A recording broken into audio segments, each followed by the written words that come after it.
সুপ্রিয় দর্শক শ্রোতা, ইসলামিক কালচার একাডেমি ভোরনিয়ার পক্ষ থেকে আমি আব্বাস আলী আপনাদের জানাই সালাম। আসসালামু আলাইকুম। তুমি জষ্টি মুকুল মিষ্টি বকুল বৃষ্টি ভেজা ফুল, তুমি আলোর মিনার নূর মদিনার জান্নাতি বুলবুল, তুমি রহমতে রাসূল, তুমি জান্নাতি বুলবুল, তুমি বৃষ্টি ভেজা ফুল। তুমি জষ্টি মুকুল মিষ্টি বকুল বৃষ্টি ভেজা ফুল, তুমি আলোর মিনার নূর মদিনার জান্নাতি বুলবুল। যখন অন্ধকারে ছেয়েছিল এই পৃথিবীর সব, ওগো পুষ্প তুমি ছড়িয়ে দিলে।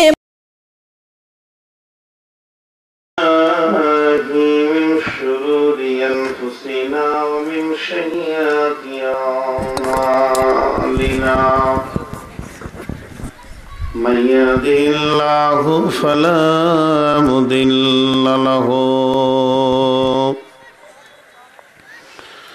ومن يضلله فلا هادي له وأشهد أن لا إله إلا الله وحده لا شريك له وأشهد أن محمدا عبده ورسوله الذي أرسله بالحق بصيرا ونذيرا وداعيا إلى الله بإذنه وسراجا منيرا. أما بعد فإن خير الحديث كتاب الله وخير الهدي هدي محمد صلى الله عليه وسلم وشر الأمور محدثاتها وكل محدثة بدعة.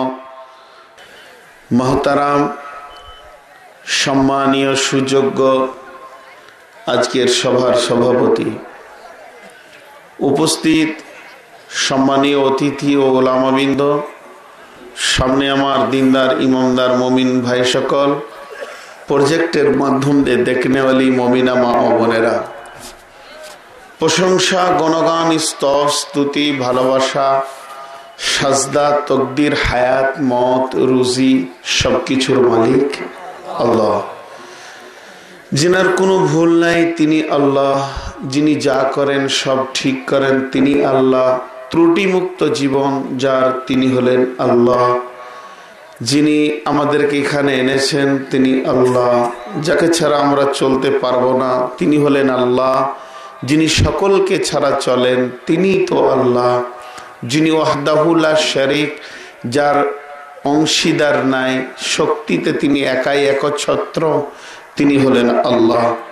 তাই আমরা সেই মহান মুনিবের দরবারে, যিনি আমাদেরকে বিভিন্ন এলাকা গোত্র বংশ জাতি ধর্ম বয়স বর্ণ নির্বিশেষে একই প্যান্ডেলের তলায় নিয়ে এসে এক মসজিদ কেন্দ্রিক আয়োজিত মাহফিলে কোরআন ও হাদিসের কথা শোনার তৌফিক এনায়েত করেছেন, এর জন্য আমরা সকলে একবার শুকরিয়া করে বলি আলহামদুলিল্লাহ।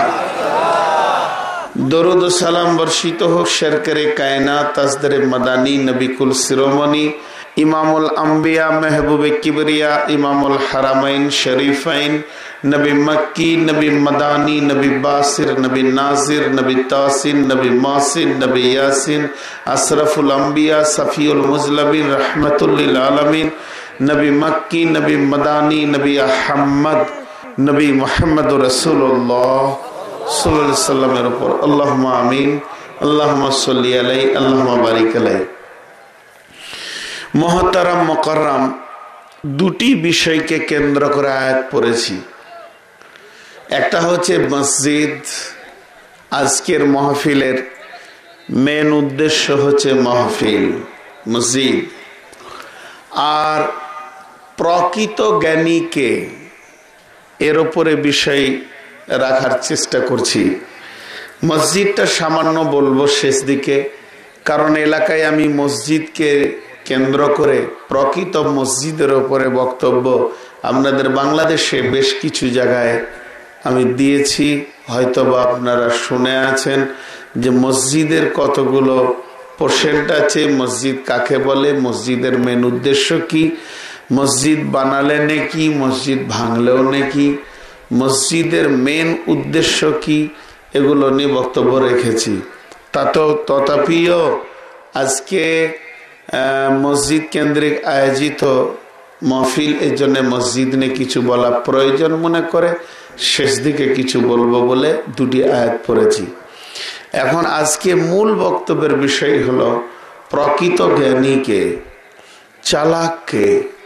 আমরা মানুষের এখন বর্তমানের যেটা নেচার, মানুষের যেটা অভ্যাস, সবাই কিন্তু নিজেকে জ্ঞানী মনে করি, কেউ পাগলা ভাবি না। যার মাথায় এতটুকু বুদ্ধি নাই সেও ভাবে যে মোটামুটি আমি পৃথিবীর মধ্যে সেরা বুদ্ধিমান। এটা মানুষের অভ্যাস। যার শক্তি নাই সে ভাবে যে আমার মতো শক্তি কে আছে। তো এটা মানুষের অভ্যাসগতভাবে চলে আসছে। তো প্রকৃত জ্ঞানী আপনি বলছেন আমি জ্ঞানী, আমি ভাবছি আমি জ্ঞানী, কিন্তু কে জ্ঞানী ওটা তো কোরআন বলবে। আমরা নিজেদেরকে চালাক ভাবি। সাহাবা রাদিয়াল্লাহু মাজমাইনদের ভিতরে জিন্দেগিটা কেমন ছিল?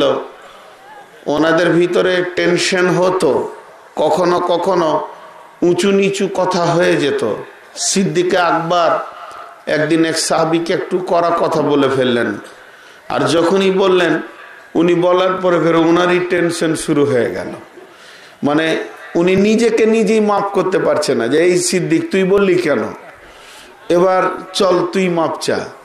তো ওর কাছে সরাসরি না গিয়ে রসুলের কাছে গিয়ে বলছে হুজুর আমি দোষ করেছি, তোর কাছে আমি মাপ চাইবো, তো আপনি বলে দেন। তো আল্লাহ নবী বলছে তো তুমি মাপ চাও? বলে ঠিক আছে। বলে ভাই আমাকে মাফ করে দেন। তো বলে না আমি তো রাগ করিনি। বলে ওটা শোনা হবে না, আপনি বলেন মাফ করছেন কিনা। এগুলো ছিল প্রকৃত জ্ঞানী। এরা আখিরাতটাকে বেশি প্রাধান্য দিয়েছে। পার্থিব জগতে নিজেদেরকে ছোট করে হোক, বেইজ্জতি ইজ্জতকে দেখেনি। মেনলি এদের কাছে সাবজেক্ট ছিল আখিরাত। আর আমাদের এই জামানায় কি হয়, একটা ছোট্ট উদাহরণ দিলে বুঝতে পারবেন। আমি এখানে বসে আছি, দুটো ছেলে লড়ছে, বাচ্চা ছেলে। একটা ছেলে বসেছিল আর একজন এসে ওকে মারলো। এইভাবেই তো ঝগড়াটা সৃষ্টি হয়, বাচ্চা ছেলে। তো আমি দাঁড়িয়ে দেখছি যে ছেলেটা এসে ওকে মারলো, তারপর ওদের দুইজনে ঝগড়া সৃষ্টি হলো। এমন সময় মাদ্রাসার হুজুর ছিলেন না, উনি এসে বলছে এই তোরা ঝগড়া করছিস কেন? দুইজনকে বসিয়ে বলছে এই তুই কেউ? বলে ওই আমাকে আগে মেরেছে, ওই আমাকে আগে মেরেছে। এ যে বললো এই সত্য কথা বললো। তারপরে যে আগে মেরেছে ও বলছে না আমাকে ওই বললো তুই গাধা, এটা মিথ্যা কথা বলছে, তার জন্য আমি মেরেছি। তো হুজুর বলছে তুই গাধা বললি কেন? তো ওকেই দুই ছড়ি মারলো। বিচার উল্টো দিকে চলে গেল। যখন বিচারটা উল্টো দিকে গেল, কিছুক্ষণ পর আমি বলছি ছেলেটা চালাক আছে। মানে যে মিথ্যা কথা বললো ওকে কি বললাম? এটা ছেলেটা চালাক নয়, বরং ছেলেটা গাধা, ওর জিন্দগিটা বরবাদ করলো। চালাক কাকে বলে? যে সত্য কথা বলার পর মার খেয়ে নেবে, এর নাম চালাক। চালাককে একটা মহিলা এসে রসুলকে বলছে হুজুর আমি গুনাহ করেছি আমার পেটে, তার জন্য গুনাহের রেজাল্ট চলে এসছে, আপনি আমাকে পাক করে দেন। এরপরে ওকে আল্লাহ নবী বললেন দেখো তুমি গুনাহ করেছো, তো শাস্তি পাওয়ার যোগ্য তুমি। তো আমি একজনের পাপে দুইজনকে মারতে পারি না, কারণ তোমার পেটেরটা শাস্তি করেন, শাস্তির যোগ্য তো ও নয়, ও তো নিষ্পাপ। তাহলে আমি একটা পাপে দুইজনকে মারি কেমন করে? না এটা হয় না, ওকে পৃথিবীতে আসতে দাও। পৃথিবীতে আসলো, 9 মাস 10 দিন টাইম পেল। মেয়েটা দেশান্তর হয়ে লুকিয়ে যেতে পারত, কিন্তু 9 মাস 10 দিন পর বাচ্চা নিয়ে হাজির হলো। এরপরে রসুল বলছেন, দেখো ও তো বাচ্চা, ও জানে না ওর মা পৃথিবী থেকে চলে যাবে। মায়ের দুধের মতো বিকল্প খাবার পৃথিবীতে কিছু নাই। আজকের বিজ্ঞানী কেন বলবে? রসুল বলেছেন 1400 বছর আগে।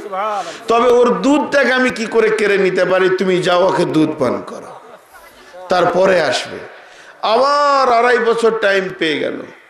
দুধ পান করলো ছেলেটা, দুধ ছাড়লো, হাতে রুটি দিল, রুটি হাতে করে নিয়ে রসুলের দরবারে হাজির হলো। আল্লাহ নবী বলেন, যাও ওকে হজম করে দাও। এখন আপনার আমার মাথায় বলবে মেয়েটা খেপি ছিল, পালিয়ে যেতে পারত। বলার কি দরকার ছিল? বলার কি দরকার ছিল? নিজের গুনাহ নিজে করেছি, কার কি খবর কে রাখে? এই কথা কেন বলতে গেল?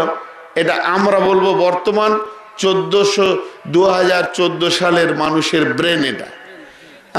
আর সাহাবীদের ব্রেন ছিল কি, যে না আমি বলে দিই আমার ওই ধারটা ক্লিয়ার হয়ে যায়। এবার মেয়েটা বলেছে কোন কারণে? কারণ হচ্ছে ওর একটা দাঁড়িতে 2টা পাল্লা, একদিকে চাপালো আল্লাহর জাহান্নামের শাস্তি, আর একদিকে চাপালো দুনিয়ার পাথর ছোড়ার শাস্তি। ইমানের কাঁটা দিয়ে দেখলো এটা পাথর ছুঁড়ে মারবে, আমি মরে যাব, তারপরে আর শাস্তি নাই। আর এটা পাথর ছুঁড়বে না, কিন্তু জাহান্নামে গিয়ে কত বছর থাকবো এর কোনো আর সীমা নাই। অতএব ওটাকে প্রাধান্য দিয়ে, ওই শাস্তিটাকে বেশি প্রাধান্য দিয়ে এটাকে কবুল করে নিল।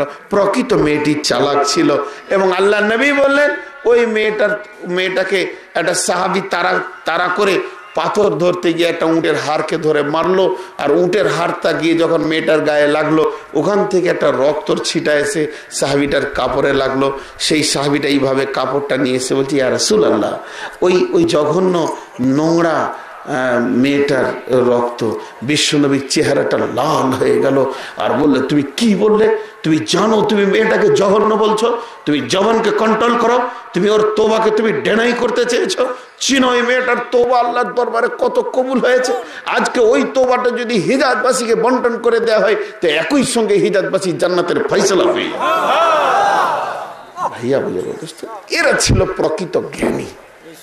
অথচ আল্লাহ নবী আফসোস করে বলেছেন, কিয়ামতের আলামত বর্ণনা করতে গিয়ে আফসোস করেছেন কি? বিসমিল্লাহির রহমানির রহিম।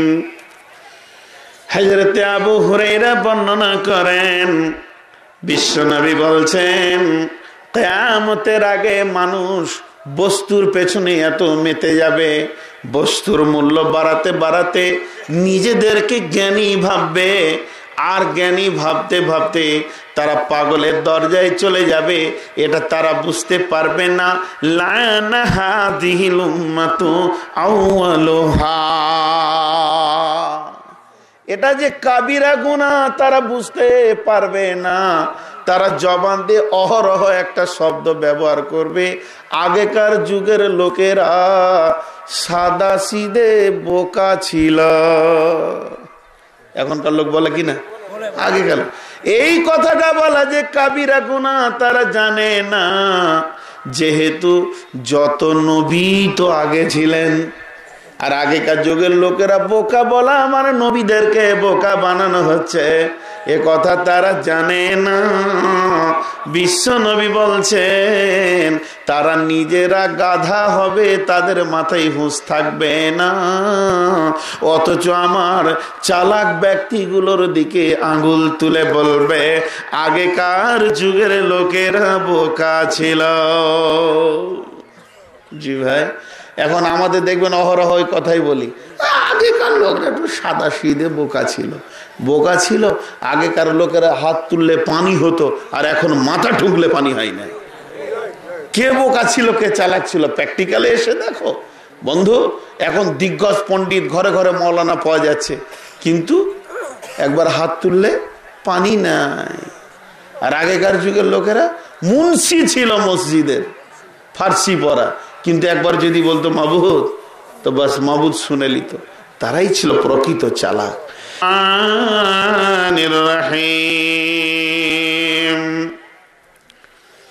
ইন্না ফি খালকিস সামাওয়াতি ওয়াল আরদি ওয়া ইখতিলাফিল লাইলি ওয়ান নাহারি লাআয়াতিল লিউলিল আলবাব। আল্লাযীনা ইয়াযকুরুনাল্লাহা কিয়ামান ওয়া কুউদান ওয়া আলা জুনুবিহিম ওয়া ইয়াতাফাক্কারুনা ফী খালকিস সামাওয়াতি ওয়াল আরদি ওয়া ইখতিলাফিল লাইলি ওয়ান নাহার খালকিস সামাওয়াতি ওয়াল আরদি রব্বানা মা খালাকতা হাযা বাতিলান সুবহানাকা ফাকিনা আযাবান নার। প্রকৃত জ্ঞানীর ডেফিনেশন বর্ণনা করছেন আল্লাহ নিজে। তো এই আয়াতের পেছনে একটা হাদিস আছে, আমি আপনাদের সামনে তুলে ধরবো অবশ্যই। তো ভূমিকার প্রেক্ষাপটে যে কথা বলছিলাম, প্রকৃত জ্ঞানী ছিল আগেকার লোক। বিশ্বনবী বলেন, আমার উম্মত দুইটি জিনিসে ফেলিওর হয়ে যাবে রে। সাহাবীরা বললেন, নবীজি আফসোস করলেন, আমি কিন্তু ওই দুইটি জিনিস চোখে দেখতে পাবো না। সাহাবীরা বললেন, ইয়া রাসূলুল্লাহ, আপনি দেখতে পাবেন না এই জন্য আফসোস, না আপনি দেখতে পেলে কি আপনার আফসোস হতো না? নবীজি বললেন, তা নয় ওরে আমার সাহাবী, তোমরা কান করে শোনো, আমি দেখতে পাবো না এর জন্য আফসোস নয়, বরং আমার উম্মত দেখতে পাবে এর জন্য আফসোস। আমার উম্মত যদি না দেখতো তো অনেক গুণে ভালো হতো। সেই দুটি জিনিস কি? প্রথম নম্বর জিনিসটা হচ্ছে, আমার উম্মতের কাছে সরাসরি যখন কোনো হাদিস বা কোরআনকে পেশ করা হবে, সহজে ওরা সেটাকে গিলতে পারবে না, হজম করতে পারবে না। আর যখনই তাদেরকে বিজ্ঞানের পানি দিয়ে খাওয়ানো হবে, তো সঙ্গে সঙ্গে সেটাকে কবুল করবে। এটা আমাকে আফসোস লাগে, উম্মত কেন ফার্স্ট চান্সে আমাকে নিতে পারলো না। নাম্বার 2, আমার আফসোস হচ্ছে রে আমার সাহাবী, শোনো, এই যে সামনে গাভীটা দেখছো, এই গাভীটার লেজটা শোনো, লেজের মতো চাবুক থাকবে, সারা বিশ্ব জুড়ে চাবুক চলবে, অর্থাৎ শাসন ব্যবস্থা চলবে, শাসন ব্যবস্থা বন্ধ হবে না। সারা বিশ্ব জুড়ে শাসন, অত্যাধুনিক শাসন চলবে। কিন্তু আমার আফসোস ওটাই যে আমি দেখতে পাবো না, আমার উম্মত দেখতে পাবে। দোষী ব্যক্তি নিশ্চিন্তে ঘরে শুয়ে থাকবে, আর নির্দোষী জেলে পচে পচে মরবে। এটাই চলবে শাসন ব্যবস্থার নিয়ম। বিশ্বনবী বললেন, এই দুটি আফসোস আমার।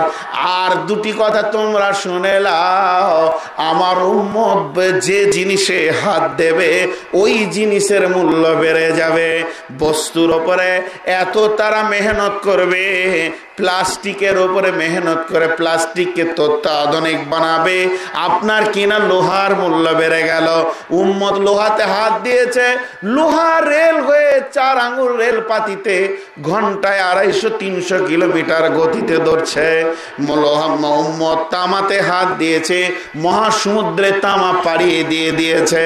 অ্যালুমিনিয়ামে উম্মত হাত দেবে, আকাশের উপরে সে উড়বে। তার মানে বস্তু চারিদিকে দাম বেড়ে যাবে, কিন্তু নিজের দাম কমে যাবে, বুঝতে পারবে না। মানুষ পশুর দরে চলে যাবে, বস্তুর দাম বাড়বে, মানুষের দাম কমবে। দেখেন প্লাস্টিক, সামান্য প্লাস্টিকের মূল্য কত? 2 টাকা। তাকে মডেল করে একটা ঘড়ি বানিয়ে দিয়ে দাম হচ্ছে 500 টাকা। তাহলে এর দাম বাড়লো, উম্মত প্লাস্টিকে হাত দিল, দাম বাড়লো। কিন্তু হতভাগা নিজে বেনামাজি কুত্তার জিন্দেগি, যে ঘড়ি বানালো সেই হতভাগা নিজে বেনামাজি কুত্তার জিন্দেগি। নবীজি বললেন, ওরে হতভাগা, তুই একটা প্লাস্টিকের দাম বাড়ালি, কিন্তু নিজের ব্যাপারে চিন্তা করলি না যে আমার দামটা কি করে বাড়বে। বন্ধুরা আবার জ্ঞান বিজ্ঞানী এমন তৈরি হবে বিশ্ব জুড়ে, সামান্য প্লাস্টিকের মোবাইলকে দিয়ে কটা সার্কিট দিয়ে বিশ্ব জুড়ে তার দাম বাড়িয়ে দিবে। এক মুষ্টি মালের দাম হবে 2500, 5000, 7000। যে হতভাগা বানিয়েছে জিন্দেগিতে সে আল্লাহকে চিনল না। এর মতো নিকৃষ্ট প্রাণী শুকুর কুকুরের থেকে আর কে হতে পারে? তাই বিশ্ব নবী আফসোস করে বলেন, বস্তুর দাম বাড়াবে, নিজের দাম কমবে।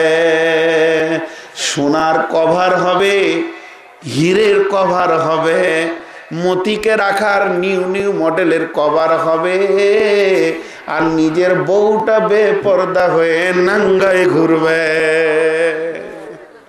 আফসোস ব্যাপার। এটা আফসোস কি রাজি ভাই? যেটাকে ঢেকে রাখার দরকার ওটাই ন্যাংটা হয়ে ঘুরছে, অর্ধ ব্লাউজ, অর্ধ কাপড়, অর্ধ উলঙ্গ হয়ে ঘুরছে। উম্মত বলছে, আরে তুই নিজেরটা ভাবলি না। এর জন্য আমার ওস্তাদ একটা উদাহরণ দিতেন যে, বাবা হারিকেনের পাছাটাই অন্ধকার। হারিকেন লোককে আলো দেয় কিন্তু নিজের পাছাকে দিতে কিয়ামত পর্যন্ত পারবে না, ওর পাছাটা অন্ধকার। তো বিজ্ঞানীদের অবস্থা তাই, সারা বিশ্ব জুড়ে বহুত কিছু আবিষ্কার করবে কিন্তু নিজের মূল্যের ব্যাপারে সে কোনো সময় চিন্তা করার তৌফিক পাবে না। এর জন্যে সূরা জুলজিলাতে একটা বিরাট তাফসীর দিয়েছে যে ওই বিজ্ঞানীরা মাথা ঠুকবে কিয়ামতের মাঠে। মানুষদেরকে আগায় নিয়ে ওটা বলতে ভুলে গেছি ভাইয়া। একটা ফজিলতের কথা বলবো আপনাদেরকে কোরআন থেকে, যিনি সঙ্গে সঙ্গে আমল করবেন আল্লাহ খুশি হবেন। তাফাসসাহু ফিল মাজালিসি ফাফসাহু ইয়াফসাহিল্লাহু লাকুম। আল্লাহ তাবারক ওয়া তাআলা বলছেন, এটা রসুলের হাদিস বলিনি, কোরআন থেকে বললাম। আল্লাহ রসুল বলছেন, যে সামনে জায়গা গ্রহণ করে নিজেকে সংকীর্ণ করলো এবং ওপরের জন্য প্রশস্ত জায়গা ছেড়ে দিল, কঠিন দিনে আমি তার জন্য প্রশস্ত জায়গা দিব। আমলটা আমরা সবাই একবার করে নিই। নিজে সংকীর্ণতা অবলম্বন করে সামনের জায়গাকে ঘেরে পেছন দিকটা প্রশস্ত করে দিয়ে আমার আল্লাহ আমাকে কিয়ামতের ময়দানে প্রশস্ত জায়গা দেবেন। আসেন ভাই, আসেন, 1 মিনিট টাইম দিচ্ছি। জি চেয়ারম্যান সাহেব, 1 ঘন্টা তো হয়েই গেল, আসতেছে মানুষ, তো কি করি, 2 ঘন্টার বেশি পারছি, শরীর পারমিট করছি। এখনো তো আয়াতও বলিনি। না আমি কিছু খাই নাই, দুধটা নিয়ে যান। এতগুলো লোকের সামনে কি করে দুধ খাবো? আমি স্টেজে কিছু খাই না, কাউকে খেতে দিই না। আমি যতক্ষণ থাকবো স্টেজে যতজন থাকবেন একদম 1 কাপ চাও খেতে দিব না। ওই পানিটা পিয়াস লাগলে খায়। পানি প্রয়োজনীয় জিনিস, বাকিগুলো ওই চুরুক চুরুক করে চা দুধ খায়, ওগুলো পছন্দ করি না আমি। জি ভাই বসেন, মহব্বতের সঙ্গে বসেন, কেউ কারো ঘাড়ে বসিয়েন না। আর যদি বসেই যায় তো রাগ করিয়েন না, কি বলেন? মহব্বতের সঙ্গে সহ্যই করালেন। জি ভাই, আচ্ছা আপনাদের বিরক্ত লাগছে নাকি? আজকের বিষয়বস্তুটা প্রকৃত জ্ঞানীকে এটা বোঝা যাবে। আল্লাহু আকবার, সুবহানাল্লাহি বিহামদিহি। একটা মজার তাফসীর আছে, আপনাদেরকে বলবো ইনশাআল্লাহ। আমি এখন আয়াতে যাইনি, শুধু ভূমিকার প্রেক্ষাপটে আছি। তো বিশ্বনবী একটার পর একটা এইভাবে তুলে ধরেছেন, বলছেন যে আফসোস লাগছে এই জিনিসগুলো। এবার আসেন, 2টি আফসোসের কথা বলেছি। একটা বিজ্ঞানকে দিয়ে আমাকে মূল্যায়ন করবে, আল্লাহ নবী বললেন। আর একটা বললাম যে শাসন চলবে কিন্তু দোষী ব্যক্তি নিশ্চিন্তে ঘুমাবে, নির্দোষী মার খাবে। মনে হয় ওটা এখন চলছে, সব জায়গাতে চলছে, বিশ্বজুড়ে চলছে আর কি। তো এখন আর রাজতন্ত্র নাই। আপনাদের দেশে কি আছে জানি না, আমরা এখন ভারতবর্ষে একটা শব্দ ব্যবহার করছি, মাস্তানতন্ত্র চলছে। যে যত বড় মাস্তান সে তত বড় নেতা। তো এখন রাজতন্ত্র চলে গেছে, রাজতন্ত্রের আর মূল্য কেউ দিচ্ছে না। তো এবার প্রকৃত জ্ঞানীকে কথাটা বলবেন কে? একবার মহব্বতের সঙ্গে বলি, কে বলবেন? আল্লাহ যাকে জ্ঞানী বলবেন ওই তো জ্ঞানী। এখন সে পাগল হতে পারে আপনার আমার চোখে, কিন্তু আল্লাহ যদি জ্ঞানী বলে তো কি আছে? একটা হাদিসে আছে, একটা পতাকা থাকবে, पताका माने झंडा, हिंदी में कहा जाता है झंडा। तो ये पताका ते এটা কিয়ামতের মাঠে একদল ফেরেশতা নিয়ে ঘুরবে এই ঝান্ডাটা নিয়ে। কিয়ামতের ময়দানে তারা ওই ঝান্ডাটা নিয়ে ঘুরবে আর তারা কি বলবে জানেন? আইনা উলুল আলবাব। আর এই সাউন্ডটা গোটা কিয়ামতের তরঙ্গ পৌঁছে যাবে সবারই কানে। আইনা উলুল আলবাব, আইনা উলুল আলবাব। ওরা ওইভাবে চিৎকার করবে আর কিয়ামতের মাঠে যেমন মিছিল ঘুরে ওইভাবে ওরা গোটা মেহশারে ময়দান ঘুরবে। আর ওরা কি বলছে, ওটা বাংলা হচ্ছে, জ্ঞানী ব্যক্তিরা কোথায় আছো, চালাক জ্ঞানী যারা তারা কোথায় আছো। তো লোক ওদেরকে জিজ্ঞেস করবে তোমরা এইভাবে জ্ঞানীদেরকে খুঁজছো কেন? বলে ওদেরকে বিনা হিসাবে জান্নাতে নিয়ে যাও। আল্লাহর ফয়সালা হয়ে গেছে, ওই জ্ঞানী ব্যক্তিরা বিচার শুরু হওয়ার আগেই জান্নাতে চলে যাবে। সুবহানাল্লাহি বিহামদি। এর প্রথম একটা কথা আমি ভূমিকাতে বলেছি, আপনাদের খেয়াল আছে কিনা? খ্যাপা নিজেকে কেউ মনে করে না, সবাই চালাক ভাবে। তাইলে তো এবার সবাই ভাবে যে আমিও যাব। জি, মাস্টার সাহেব বলবে হ্যাঁ আমাকে ডাকছেন, তো ওদের মধ্যে জিজ্ঞেস করবে আপনি কে? আমি একটা স্কুলের প্রিন্সিপাল। জানতো এখান থেকে ওগুলো কি পরিচয় দিচ্ছেন? একজন এসে বলবে তাহলে আমি চেয়ারম্যান সাহেব ছিলাম।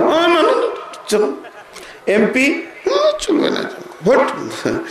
এই করতে করতে সবাইকেই ওরা তারবে আর কি।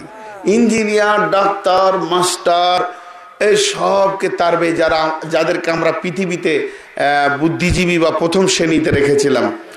এরপরে আমার মতো লোকটা গিয়ে বলবে আমাকে ডাকছিলেন, আপনি কে? আমি দুই বাংলার বক্তা। ছি ছি ছি ছি, কোথায় এসছেন আপনি? কোনো পরিচয় ওদের কাছে খাটছে না। এমন সময় একজন বুখারী পড়ানেওয়ালা শাইখুল হাদিস বলবে আমি দীর্ঘদিন বুখারী পড়িয়েছিলাম, রসুলের হাদিস, আপনি কি আমাকে খুঁজছেন? জানতো যান, বিরক্ত করেন না। ইমাম নেবে না, শাইখুল হাদিস নেবে না, বক্তা নেবে না, কারি নেবে না, শহীদ নেবে না। আল্লাহ, ওদেরকে তখন প্রশ্ন করা হবে, আচ্ছা বলো, তোমরাই বলো কাদের খুঁজছো? ঝামেলা শেষ। এখন তোমরাই বলো কাদের খুঁজছো। ওরা বলতে শুরু করবে আমাদের আল্লাহ আমাদেরকে লিখে পাঠিয়েছে কোন কোন লোক এই দলে ঢুকতে পাবে। শুনে নাও, বিসমিল্লাহির রহমানির রহিম। ইন্না ফি খালকিস সামাওয়াতি ওয়াল আরদি ওয়াখতিলাফিল লাইলি ওয়ান নাহারি লাআয়াতিল লিউলিল আলবাব আল্লাযীনা ইয়াযকুরুনাল্লাহা قياما وقعودا وعلى جنوبهم ويتفكرون في خلق السماوات والأرض ربنا ما خلقت هذا باطلا سبحانك فقنا عذاب النار। এরা এটা যখন শুনবে তখন ঘাড় নাম করে পালাবে, উপায় নাই, এ গ্রুপে আমরা পড়ছি না। বন্ধুরা আমার, ওরা বলতে চাইলো ইঞ্জিনিয়ারিং কোর্স করেছে ওই লোকটাকে খুঁজিনি, পিএইচডি করেছে ওকে খুঁজিনি, এমবিবিএস করেছে তার দরকার নাই, এমডি করেছে তাকেও দরকার নাই, আর সে আলেমি করেছে, ফাজিল করেছে, টাইটেল দিয়েছে তাকেও দরকার নাই, কমিতে ফারেক হয়েছে ওকেও দরকার নাই। আমাদের দরকার হচ্ছে যে লোকটি 4টা বিষয়ে সাবজেক্টে নিজেকে ক্লিয়ার করেছে। একটা হচ্ছে আসমান জগৎ সম্পর্কে যার জ্ঞান ছিল এবং ভূতত্ত্ববিদ যারা ছিল, আর দিবারাত্রি পরিবর্তনের ভিতর দিয়ে এই 4টা সাবজেক্টের ভিতরে যে নিজের মাবুদকে খুঁজে বের করে নিয়েছে ব্রেন দিয়ে, আর সারা দিবারাত্রি আল্লাহ ছাড়া সে আর কিছু বুঝেনি। যখন এইটা 4টা সাবজেক্ট নিয়ে সে পড়াশোনা করেছে, তার রেজাল্ট বের হয়ে গেছে, তার ব্রেন তাকে বলেছে, ওরে পাগল রে, প্রকৃত জ্ঞানী হবি তা আল্লাহর কাছে সাজদায় পড়ে যা। ওই লোকটা জিন্দেগি ভর দাঁড়িয়ে দাঁড়িয়ে আল্লাহকে ডেকেছে, বসে বসে ডেকেছে, শুয়ে শুয়ে ডেকেছে, আর দিন রাত্রি আসমান জমিন সৃষ্টিকে নিয়ে গবেষণা করেছে। অতএব প্রকৃত জ্ঞানী ওই যে সৃষ্টি জগৎকে দেখে তার মাবুদের কাছে সাজদায় অবনত হয়েছে। তোমরা ডিগ্রি করেছিলে কিন্তু তোমাদের দিলে মাবুদ ছিল না, মাবুদ ছিল, অহংকার ছিল, অন্য জগৎ দিয়ে চলে গেছিল। ভাবছিল আমাকে লোক শাইখুল হাদিস বলবে, আমাকে বক্তা বলবে, আমাকে মুফাসসির বলবে, আমাকে ইঞ্জিনিয়ার বলবে। ও বলে নিয়েছে, দুনিয়াতে ঝামেলা মিটে গেছে, আবার কেন গো? তোমরা যদি প্রকৃত আল্লাহকে চাওয়ার জন্য জিন্দেগিটা বানাতে, তাহলে আজকে তোমরা জ্ঞানী হতে। আর একটা বললাম যে মজার তফসির বলবো, আরেকজন মুফাসসিরিন বলেছে যে লোকগুলো প্রকৃত পৃথিবীর স্বাদ পায়নি, মানুষ এই পৃথিবীতে এলো, পৃথিবীর স্বাদ পেল না। দেখেছেন 2 শ্রেণীর লোক আছে। একটা, সে পাগল নয়, তার মেন্টালিটি কোনো রোগ নাই, নিজেকে নিজেই হারিয়ে দিল বিশ্ব জগৎ থেকে, কিছু ভালো লাগে না, আল্লাহ আল্লাহ আল্লাহ লা ইলাহা ইল্লাহু আল্লাহ আল্লাহ আল্লাহ। খুব জ্ঞানী মানুষ, তারপরও তার চলা ফিরা সাদা বাটা, পৃথিবী তাকে ভালো লাগে না। এটা একটা জ্ঞানী। আরেকটা জ্ঞানী হলো প্রকৃত পাগল। এটা একটা তফসিরে এসছে। পাগল দেখেছেন কিনা রাস্তাঘাটে? আরে পাগল নাঙ্গা হয়ে পড়ে আছে, খেতে দেওয়ালা নাই, কেউ ওকে বিয়েতে দাওয়াত দেবে না, কাউকে বিয়ে করবো বললে প্রস্তাবও নেবে না, এরকম পাগল আছে কিনা? এইগুলো কিয়ামতের মাঠে জ্ঞানী হবে, গোটা কিয়ামতের মাঠে উচ্চমানের চালাক হবে এরা। এই জন্য বিশ্বনবী বলছে, যার ঘরে একটা পাগল আছে আর ওই পাগলের যদি ও খিদমত করে, তো ও জানতে পারে আমি একটা জান্নাতির খিদমত করছি। আর কিয়ামতের মাঠে ওই পাগলটা ওকে ছাড়া জান্নাতে যাবে না। যদি পেটের ছেলে পাগল হয়, ভাই পাগল হয়, তো সারা জীবন পা টিপবেন তো জানবেন আমি জান্নাতির পা টিপছি, গ্যারেন্টি দেয়া জান্নাতি। আর কিয়ামতের মাঠে ও চালাক হবে, এবং যে পাগল হালাতে ওকে বেশি ভালোবেসেছে, ওকে ছাড়াও জান্নাতে যাবে না। এই জন্য অনেক ঘরে পাগল থাকে, তাকে অনেক হেয় প্রতিপন্ন করে, এটা করবেন না। আপনি কি কম দামে ভিডিও এবং পাবলিসিটি ভাড়া খুঁজছেন? তাহলে যোগাযোগ করুন Mohammad Abbas Ali, Islamic culture academy, Bhorniya, Ranisankail, Thakurgaon. Mobile 01717777480 এবং 01714228641। তাআলা বললেন প্রকৃত জ্ঞানীকে যে 4টা সাবজেক্ট করবে। প্রথম নম্বর হলো আসমান। বিসমিল্লাহির রহমানির রহিম। ইন্না ফি খালকিস সামাওয়াতি ওয়াল আরদি। আল্লাহ তাবারাক ওয়া তাআলা বলেন, আসমান এবং জমিন সৃষ্টির পেছনে যে গবেষণা করবে, বন্ধুরে, হযরতে ইব্রাহিম আলাইহিস সালাম যখন মায়ের পেটে আর আজার ইব্রাহিমের আব্বা ও নমরুদের 1 নম্বর কাছের লোক। নমরুদ যত আইন তৈরি করে আজার এবং আদার্স আর 2-4 জনকে নিয়ে করে। এই আলোচনা চক্র চলছে, আগামীতে কি আইন হবে, এরপরে কি আইন করা যেতে পারে, আমার রাজগদিকে রাখার জন্য কি আইন করা যেতে পারে।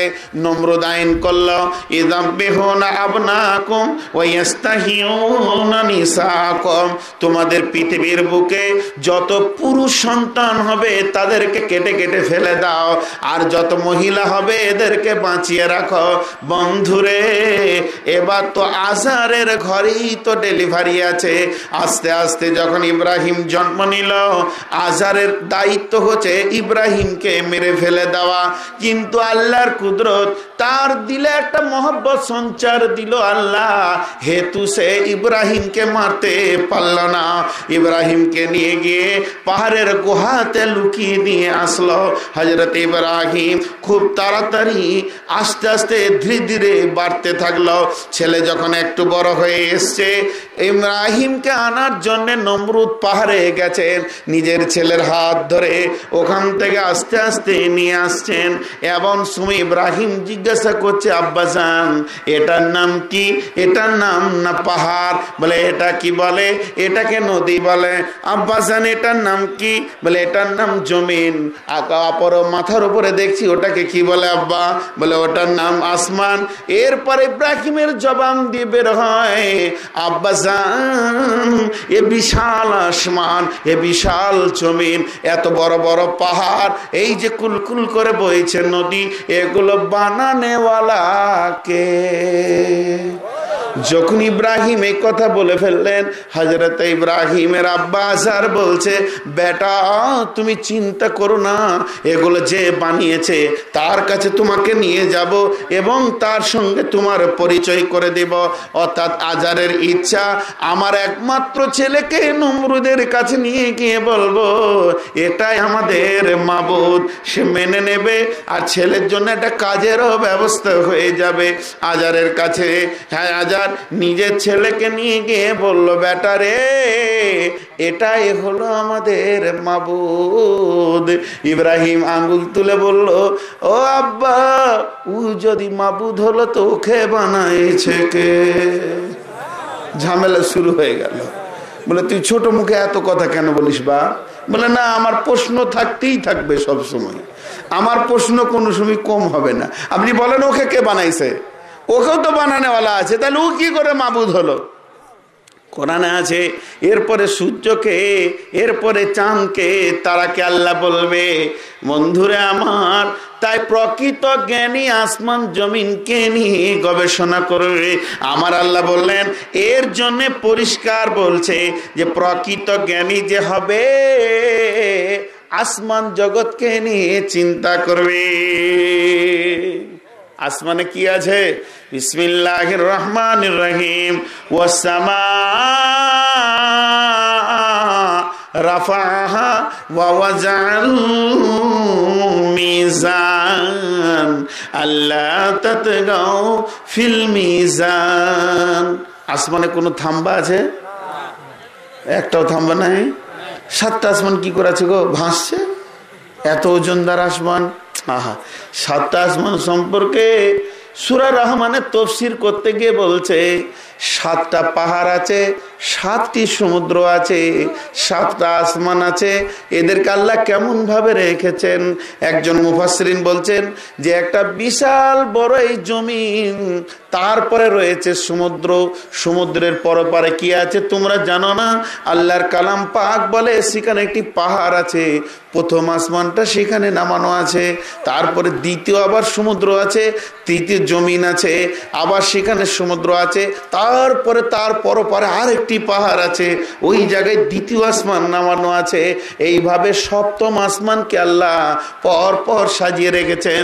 বিশ্বনবী বললেন, শোনো, বিসমিল্লাহ বিসমিল্লাহির রহমানির রহিম সুবহানাল্লাযী আশরা বিআবদিহি লাইলাম মিনাল মাসজিদিল হারামি ইলাল মাসজিদিল আকসাল্লাযী বারাকনা হাওলাহু লিনুরিয়াহু মিন আয়াতিনা ইন্নাহু হুয়াস সামিউল বাসীর। নবীজি বললেন, হে সাহাবীরা শোনো, আমার শাবে মেরাজ হলো, আমি মেরাজে গেছিলাম। প্রথম দুনিয়া থেকে প্রথম আসমানের দূরত্ব হলো 500 বছরের রাস্তা। তারপরে আসমানটা মোটা হলো 500 বছরের রাস্তা। তারপরে আবার যে ফাঁকাটা আছে 500 বছরের রাস্তা। এইভাবে তৃতীয় আসমান 500 বছরের রাস্তা, চতুর্থ আসমান 500 বছরের রাস্তা, আসমানগুলো মোটা হচ্ছে 500 বছরের রাস্তা। এইভাবে যেতে যেতে সপ্তম আসমানের পর 500 বছরের রাস্তা, তারপরে সিদরাতুল মুনতাহা, এরপরে আল্লাহর আরশ। বন্ধুরে, বিশ্ব নবী সমস্তটি ভ্রমণ করে এসে আম্মা জান আয়েশাকে বললেন, আয়েশা রে, তোমার বিছানা থেকে, তোমার কাছে থেকে, তোমার হুজরা থেকে আল্লাহ আজকে আমাকে শাবে মেরাজ করলেন। কতদিন ছিলেন নবীজি মেরাজে? জি ভাই, হ্যাঁ, 27 বছর। কেউ বলেছে 14, কেউ বলেছে 28। তো 27 বছর মেরাজে থাকলেন। হাজি 27 বছর থাকার পর ফিরে এসে দেখছে তখনও পানি গড়ছে, জিঞ্জির লড়ছে। কেন গো? আল্লাহ তাবারাক ওয়া তাআলা বলছেন, একটা মন্ত্রীর আগমন ঘটলে যেমন ট্রাফিক জ্যাম হয়, আমার বিশ্ব নবীর সফর শুরু হয়েছে, এখন সারা পৃথিবীকে স্টার্চু করেছিলেন। তো সেটা আমার বিষয় নাই। এবার মেন সাবজেক্টে আসি। পৃথিবীর যারা বিজ্ঞানী, পৃথিবীর বিজ্ঞানীদেরকে যদি বলা হয় যে ভাই আকাশ বলে কিছু আছে, না, আকাশ টাকাশ কিছু নয়, ওই চোখে দেখতে পাওয়া যায় না, তাই একটু অন্ধকারে নীল লাগে। মানে ও পৌঁছাতে পারছে না এটা বলছে না, ওর ব্রেন পৌঁছাতে পারছে না এটা বলছে না, বরং বলছে ওসব কিছু নাই, ঝামেলা শেষ হয়ে গেল। এরপরে যে প্রথম প্রশ্নটা আপনাদেরকে ভূমিকায় রেখেছিলাম, রসুলের আফসোসটা বলি, একটা হাদিস শোনাই আপনাদেরকে, হাদিসটা ভালো করে শুনবেন। বিশ্বনবী বলছেন, পৃথিবীর মধ্যে বৃহৎ প্রাণী কি আছে? বিশ্বনবী বলছেন, পৃথিবীর মধ্যে বৃহৎ প্রাণী কি আছে? সাহাবীরা বলছেন, ইয়া রাসূলুল্লাহ, আপনি এবং আল্লাহ ভালো জানেন। নবীজি বললেন, পৃথিবীর সব থেকে বৃহৎ প্রাণী হলো একটি পাখি। প্রাণীটা কি বললাম? এবার ওই পাখিটা কত বড়, কতটা লম্বা, কতটা চওড়া? সাহাবীরা তো চোখ খোলা রেখে শুনছেন, নবীজি একটি পাখি বৃহৎ প্রাণী বলে, জি হ্যাঁ। এরপরে নবীজি বলছে, শোনো, ওই পাখিটা কত লম্বা চওড়া, আর আল্লাহ কত বড় রাজ্জাক, রুজি দেনেওয়ালা। একই প্রশ্নে দুটি উত্তর পেয়ে যাবে। ওই পাখিটা একবার ঠোঁট মারলে, একটা মুরগি একবার ঠোঁট মারলে ওর পেট ভরে কি? বেশ কয়েকবার ওকে ঠোঁট মারতে হয়। নবীজি বলছেন, ওই পাখিটা একবার ঠোঁট মারবে তো এক পৃথিবী খায়। সাহাবীরা তো মাথা খারাপ হয়ে গেল। নবীজি গো, একবার ঠোঁট বেড়ে এক পৃথিবী খেয়ে ফেলবে, তো একবারে তো তার পেট ভরবে না, তাহলে সে আছে কোথায়? বলে আল্লাহ, তাহলে সে আছে কোথায়? নবীজি বলেন, সে কেন বললে? বলো তারা আছে কোথায়, মানে তাদের দল আছে। ইন্নালিল্লাহ। তাহলে সে দল বল আছে কোথায়? বলে সেটা আল্লাহর ইলমে আছে, আল্লাহ ছাড়া কেউ জানে না। এবার বলেন, এটা আমি হাদিস বললাম।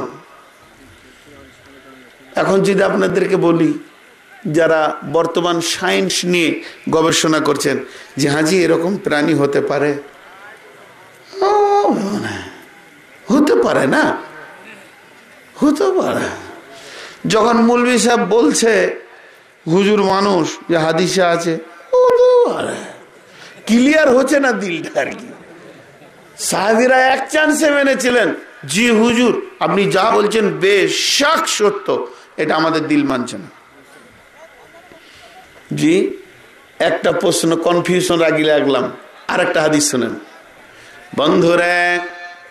আল্লাহর নবী বলছেন, রে আমার সাহাবীরা শোনো, পূর্ব আকাশে সূর্য আপনার উদিত হয় আর পশ্চিম আকাশে গিয়ে অস্তমিত যায়। এবার তোমরা বলো, যখন পশ্চিম আকাশে সূর্য অস্তমিত যায় তখন সূর্য কোথায় যায়? সাহাবীরা বললেন, আল্লাহ ওয়া রাসূল আলাম, নবীজি গো আপনি ভালো জানেন এবং আপনার আল্লাহ ভালো জানেন। নবীজি বললেন, ওরে আমার সাহাবীরা তোমরা শোনো, তোমরা দেখছো পশ্চিম গগনে সূর্য অস্তমিত হয়, কিন্তু কথাটা ঠিক এটাও জেনে রাখো, সূর্য পশ্চিমে ডুবার পর আল্লাহর আরশে গিয়ে সাজদা করে, তারপরে আবার দ্বিতীয় দিনের উঠার পারমিশনটা আল্লাহর কাছে নেয়। আল্লাহ যেদিন পারমিশন দেবে না ওই জায়গাতেই সূর্য দাঁড়িয়ে যাবে, পশ্চিম দিকে উঠবে, কিয়ামত শুরু হয়ে যাবে। এটা কে বললো? আল্লাহ রসুল। এটা কে বললো? আল্লাহ রসুল। এবার বিজ্ঞানীদের কাছে আসেন, একটা মোবাইল নেন, আপনাদের এখানে এখন রাত 10টা, কাশ্মীরে কিন্তু এইমাত্র এশার নামাজ হবে। আমাদের ভারতবর্ষের মানুষ যখন পূর্ব ভারতে আমাদের বন্ধু বান্ধবরা যারা আছে, মনে করেন জোরহাট, নিউজিল্যান্ড, মেঘালয়, ওরা যখন তারাবির নামাজ পড়ে বা ইফতার করে তখন আমাদের পশ্চিম ভারত কাশ্মীরের লোক আসরের নামাজ পড়ে বের হয়। জি একদিন আব্দুল মাতিন ভাই আমার বন্ধু মানুষ, আল্লাহ দুনিয়া থেকে নিয়ে চলে গেছেন, 450 হাদিসের হাফেজ ছিলেন, একজন ভালো আলিম, আসামে বাড়ি। কি আজীব কথা, কথায় কথায় আসলে তো শুনিয়ে দিই। ওনার লাশ আমি নিজে কবরে রেখে এসেছিলাম, অসুস্থ অবস্থায় পৌঁছি, তারপরে মারা দেখলাম, জানাজাতে শরীক হতে পেরেছিলাম, তো খুব খুশি। তো ব্রহ্মপুত্র নদীর ধারে ওনার বাড়ি, বিদায় 1.5 বছর পর হঠাৎ ওনার কবরটা খুলে গেছে। 1.5 বছর পর তোর মেয়ে আমাকে ফোন করছে, চাচা আব্বার লাশ যেমন কারো নিয়ে আছে, একটা লোমও পর্যন্ত কিছু হয়নি, তো কি করবো চাচা, নদীর ধার থেকে নিয়ে যাবো না ওখানটা আবার রিপেয়ার করবো? তো রিপেয়ার করে দেওয়া হয়েছে। তো উনি একদিন ইফতার খাচ্ছেন, ইফতার শুরু করি আমাকে ফোন ধরিয়েছে, বলে ভাই কোথায় আছেন? বলে এখন তো মসজিদ থেকে এসে একটু দাঁড়িয়ে আছি। ইফতার খাবেন না? তার মানে আমার এখনো 20 মিনিট বাকি আছে। তো এবার বলেন, মোবাইল একটা নিয়ে আসেন আপনি, এখন আপনি পাকিস্তানের লোককে ফোন করেন, পশ্চিম পাকিস্তানে ওরা মাগরিব পড়ছে, সৌদিতে ফোন করেন এখনো কিন্তু আসর কিংবা মাগরিব হয়নি, সুদানে ফোন করেন ওদের আসর, আরো পশ্চিমে চলে যান, আমেরিকায় চলে যান, ওদের কেবল এই বেলা 10টা। এইরকম সারা পৃথিবীতে ফোন লাগিয়ে দেখেন সূর্য 24 ঘন্টার মধ্যে আছে, বিজ্ঞান প্রমাণ করে দিচ্ছে সূর্য 24 ঘন্টা আছে। তাহলে আল্লাহর আরশে গেল কখন আর সাজদা করলো কখন? এখন কাকে মানবেন? বিজ্ঞান? বিজ্ঞান তো আপনার চাক্ষুষ চোখে আঙ্গুল দিয়ে দেখিয়ে দিচ্ছে। এক্ষুনি মোবাইলটা নিয়ে আপনি সার্কুলার লাগান, সারা পৃথিবীর বুকে সূর্যকে পাওয়া যাচ্ছে। তাহলে ও আরশে গেল কখন আর আসলো কখন সাজদা করে? হ্যাঁ, আর পারমিশন নিল কখন? আর বিধা আবার আল্লাহ রসুল বলছেন যে না, ও আরশে যায়, সাজদা করে। বাবু আশারা তো 7 হাদিসটা আছে মিসকাত শরীফের ভিতরে। তাহলে এরপরে বলেন, এটাও একটা কনফিউশন লাগছে কি লাগছে না? এবার জ্ঞানী ব্যক্তিদের ব্রেনগুলো কোন দিকে যায়? প্রকৃত জ্ঞানী এবার কে হয়? একটা কথা আপনাদেরকে বলি মাঝে, তারপরে প্রকৃত জ্ঞানী ওই আমার ব্রেন, আমার মন, আমার দিল, আমার চাহাত, আমার জিন্দেগির সমস্ত জ্ঞান বুঝুক আর না বুঝুক, রসুল যা বলেছে তা ঠিক। এটাই হলো প্রকৃত জ্ঞানী। এবার এটাকে বিজ্ঞান দিয়ে প্রমাণ করতে হবে, তখনই রসুলের আফসোস হয়ে যাচ্ছে। আফসোসটা কি হচ্ছে দেখেন, আর আফসোস হওয়ার কথা, আমার ছেলে যেটাকে আমি কোলে করে মানুষ করলাম, যেটা আমার ব্লাড সার্কুলারে জন্ম, ওই ছেলেটা গায়ের লোককে বলছে আমার আব্বাকে বলে দেন তো আমাকে একটা সাইকেল কিনে দেবে। আফসোস লাগবে না? আফসোস লাগবে না? আমাকে সরাসরি তোর বলতে কি হলো রে বাবা? হ্যাঁ, তুই আমার ছেলে, আমাকে আবদার করে বলবি আব্বা একটা বাইক নিব, বারবার বলবি তো আমাকে ভালো লাগবে, আমার ছেলে আমার কাছে চেয়েছে। আর গাঁওয়ালা বলল গোটা, আমি ওকে বলছি আমি তোর আব্বা, আমি তোর আব্বা। জি আমার আব্বা? হ্যাঁ আমি তোর আব্বা রে। জি আব্বা? হ্যাঁ বলছি তো আমি তোর আব্বা। জি আব্বা। একটা সাইড থেকে লোক এসে বলছে এটা তোর আব্বা। ও তাহলে আব্বা। আফসোস লাগবে না? তো রসুল হাদিসটা যখন সরাসরি দিল তখন আমাদের নিতে কষ্ট হচ্ছে, আর বিজ্ঞান যখন দিয়ে দেবে নিতে সহজ হবে। তাহলে দুটি হাদিস কনফিউশন লেগেছে আসমান জগৎকে নিয়ে। এখন জমিনটা থাক, তারপর আগামী বছর দেখা যাবে কি না? হ্যাঁ কি বলেন? বেশি কথা না বলে তো এবার আসমান জগতের এই হাদিস দুটিকে আপনাদেরকে আমি ক্লিয়ার করে দিই বিজ্ঞানকে দিয়ে। কারণ ট্যাবলেটটা রসুলের আর পানিটা বিজ্ঞানের, না হলে গলায় আটকে যেছে। একটু বিজ্ঞানের পানি দিয়ে খাইয়ে দিই। এবার আসুন, এটা হলো পৃথিবী একটি গ্রহ। তার আগে একটা কথা জিজ্ঞেস করে, একটা মুরগি কিংবা একটা মুরগা কিংবা একটা কবুতর, যে কোনো একটা পাখিকে নিয়ে আসেন, তার ডানাকে হাত পাকে বেঁধে দেন, বেঁধে দিয়ে একটা ডাঁড়িতে চড়িয়ে দেন। পাল্লাতে চড়ানোর পর ওই একবার মারলে একটা ছোলা খেতে পারবে মুরগাটা। তাহলে তার ডাঁড়ির ওপর পাল্লায় যদি 13 লক্ষটা ছোলা রাখা যায়, তাহলে ছোলার ওজন বেশি হবে না মুরগার ওজন বেশি হবে?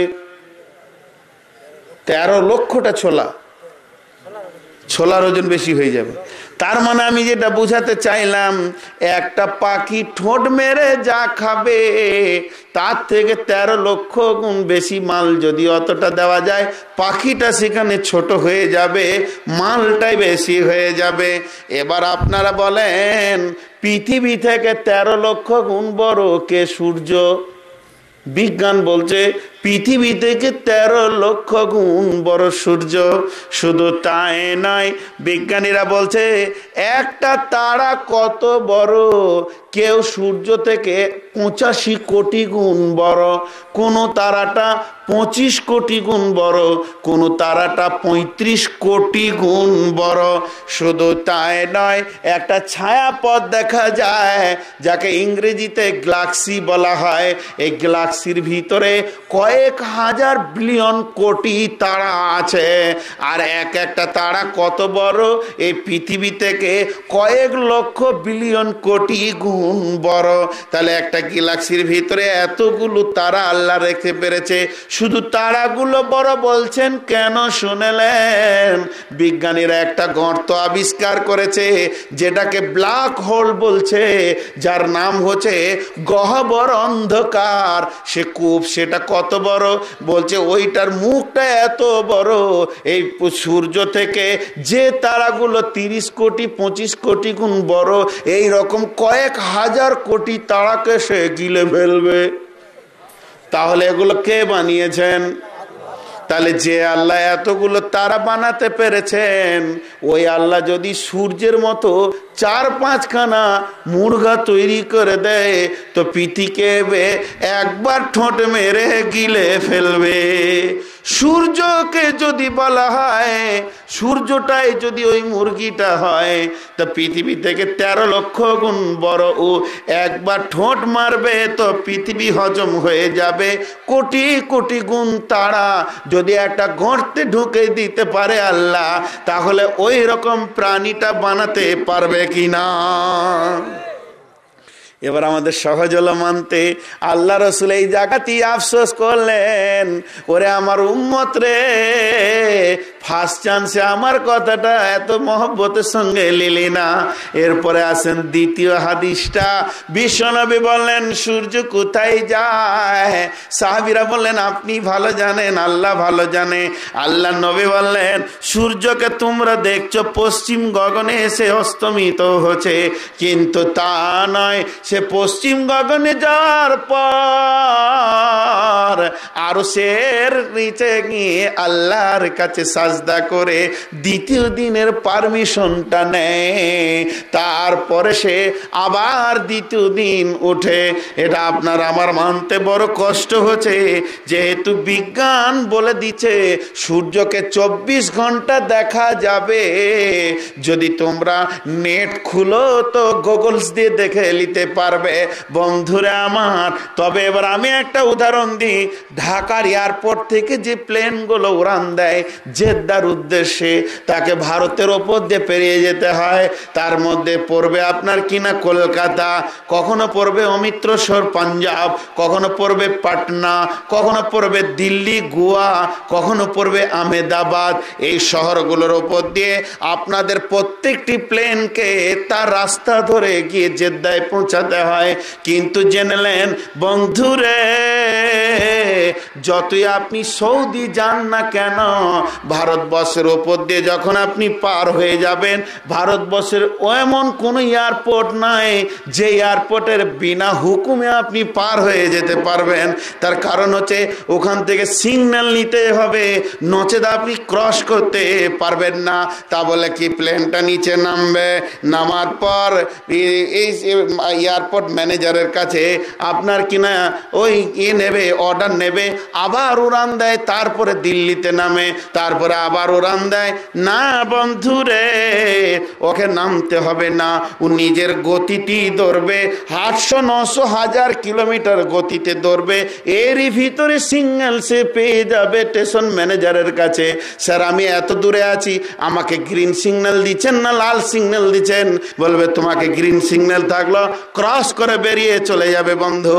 তাহলে এবার বলেন, এখন কম্পিউটার খুলে বাংলাদেশের বুক থেকে যদি আমেরিকা দেখা যায়, একটা গুগলস খুলে যদি কম্পিউটারে মোবাইলে বাংলাদেশের বুক থেকে যদি আমেরিকা দেখা যায়, তো আমার নবীজি বলছেন সূর্য যে পথে ঘুরছে এর যে কক্ষপথটা আছে, সূর্য নিজের গতিতেই থাকে, এরই ভিতরে কক্ষপথটা এমন একটা পার্সেন্ট আছে, ওই জায়গায় পৌঁছানোর সঙ্গে সঙ্গে আল্লাহর আরশের সঙ্গে তার কথা হয়ে যায়।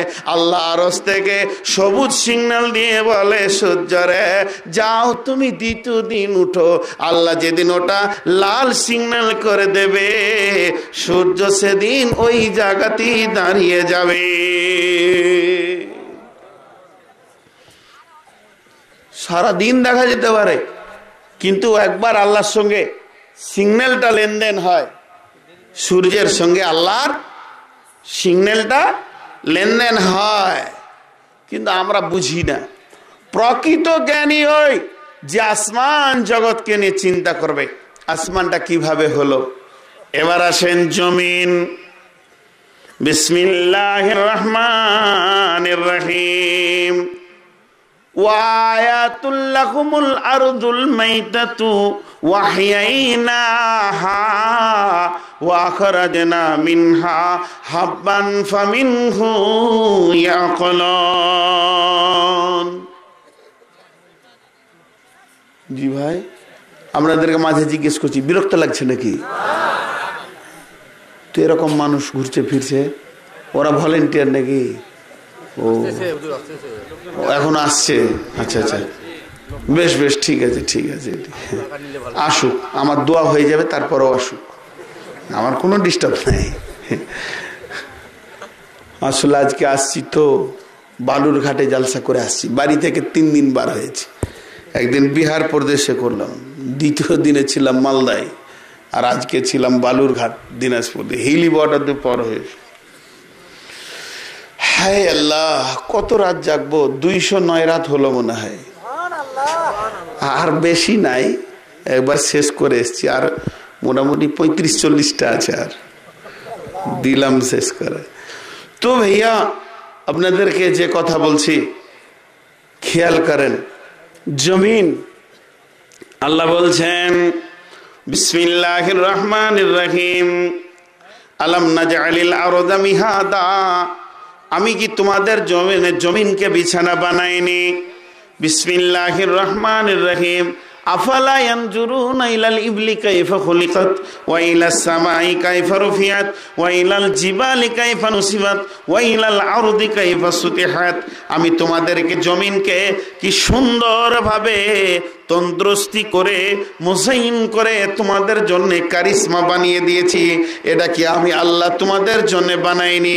যে আমার আল্লাহ বলছেন ওয়া আয়াতুল্লাহুমুল আরযু, আমার জমিন তোমাদের জন্য একটা বিরাট নিদর্শন রেখেছি রে। জ্ঞানী ব্যক্তি, তুই একবার জমিনের দিকে তাকিয়ে দেখ, তোর বিবেক আমাকে সাজদা করতে বলবে, তুই নিজেকে রুখতে পারবি না। এটা একটা মাটি, মাটিকে হাত দিয়ে ভাঙেন আর বলেন ওরে মাটি রে, তুই কোন পদার্থ রে, তোর ভিতরে আল্লাহ কি জিনিস রেখেছে। ওরে মাটি, তুই হলে একটি মাটি যার কোনো মূল্য নাই পৃথিবীতে, মাটি ঝুড়ি করে নিয়ে গেলেও কেউ কিনবে না। বন্ধুরে আমার, এমন একটি মাটি, একই মাটিতে ফসল ফলে অম্ল তিক্ত ঝাল, সেই মাটিরই উপাদান সাদা বেগুনি লাল। শেখ সাদি রহমতুল্লাহ বলছেন নিহাদ লাল ফিরোজ জাদর সুলবে সাং গুলে লাল দরসাখ ফিরোজ রং আদি মে জমিন সুফরাইল মে ওস্ত চে দুশ্মন বাড়ি খাঁচে লাগে রে দোস্ত।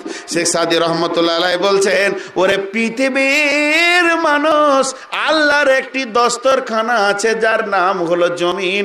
18,000 বলেন আর 20,000 বলেন, যত মাখলুক আছে একই দস্তরখানা থেকে নিজের খাবার খায়। আল্লাহ দস্তরখানা বিছিয়ে দিয়েছে, খেলে সবাই খায়। খায় কি খায় না? কুকুরও খায়, শুকরও খায়, মানুষে খায়, চোর ডাকাতে খায়, মৌলবিতে খায়, মুফতিতে খায়। আল্লাহর নাম রহমান। আল্লাহর নাম কি? রাহিমটা আখেরাতের জন্য, রহমানটা দুনিয়ার জন্য। রহমান মানে সবাই খা, বেঈমান চোর ডাকাত খা, খেয়ে যা।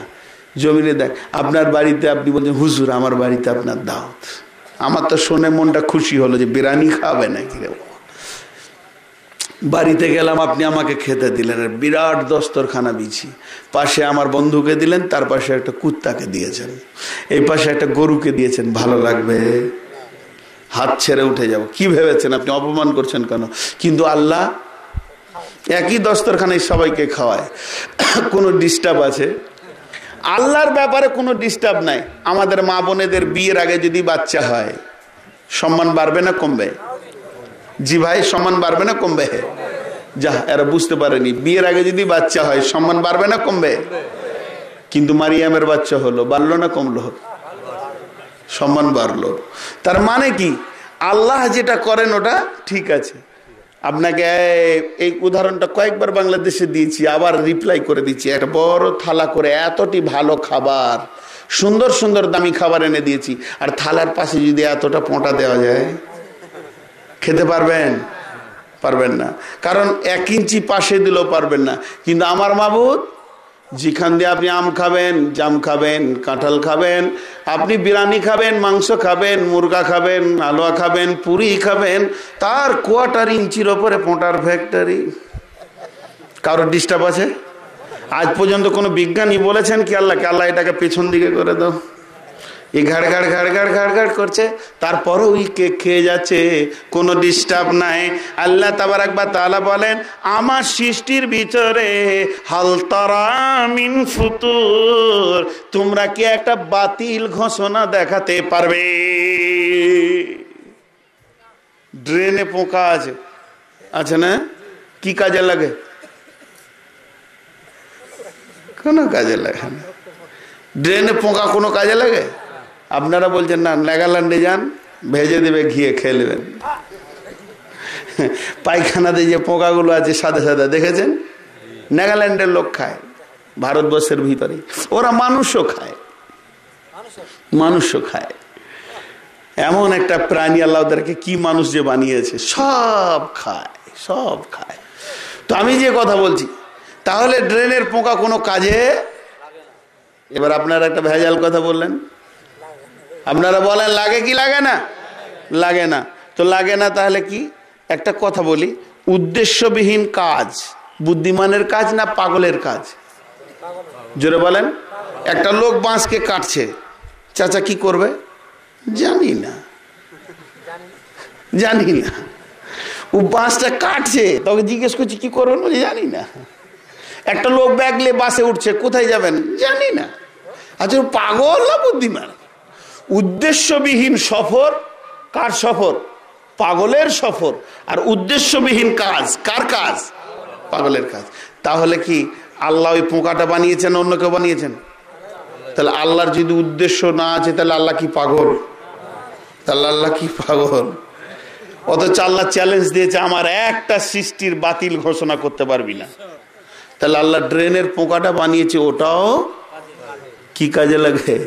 বন্ধুরা আমার, বন্ধুরা আমার, যাদের গায়ে ফুলকা রোগ হয়, দেখবেন সাদা হয়ে যায়, ওই ভদ্র লোকদেরকে যে ইঞ্জেকশনটা দেয়, ড্রেনের পোকার রস থেকে ইঞ্জেকশনটা হয়। বন্ধুরা আমার, পায়খানার পোকা থেকে যে রসটা বের করে ইঞ্জেকশন হয়, ওটা ক্যান্সারের রোগীদেরকে রে বলে মারা হয়। বন্ধুরা আমার, শুকরের চর্বি থেকে একটা ইঞ্জেকশন হয়, যাদের হার্ট কমপ্লেন হয়, ওই ইঞ্জেকশনটা মারলে তাদের হার্ট সার্কুলারটা বেড়ে যায়। তাহলে আল্লাহ তাবারাক ওয়া তাআলা পৃথিবীর ভিতরে সব কিছু সৃষ্টি করার পর বলেছে, রব্বানা মা খালাকতা হাযা, হে আল্লাহ তুমি যা সৃষ্টি করেছো বাতিলান, একটাও বাতিল নয়, সব আমাদেরই কাজে লাগে। পৃথিবীর সমস্ত সৃষ্টি আল্লাহ বানিয়েছেন মানুষের জন্যে। অতএব শুনেলেন, একটাও বাতিল দেখাতে পারা যাবে না। আল্লাহ আসমান সম্পর্কে বলেছেন, ওয়ালাকাদ জায়্যানাস সামা দুনিয়া বিমাসাবিহা ওয়া জাআলনাহা রুজুমান লিশ-শায়াতিনি ওয়া আতাদনা লাহুম আযাবাস সাইর। তোমরা জমিন আসমানে পৃথিবীর প্রথম আসমানটা দেখো, ওটাকে গ্রহ তারা সূর্য দিয়ে আমি সাজিয়ে রেখেছি, আর ওখানে শয়তানকে মারার কড়া রেখেছি।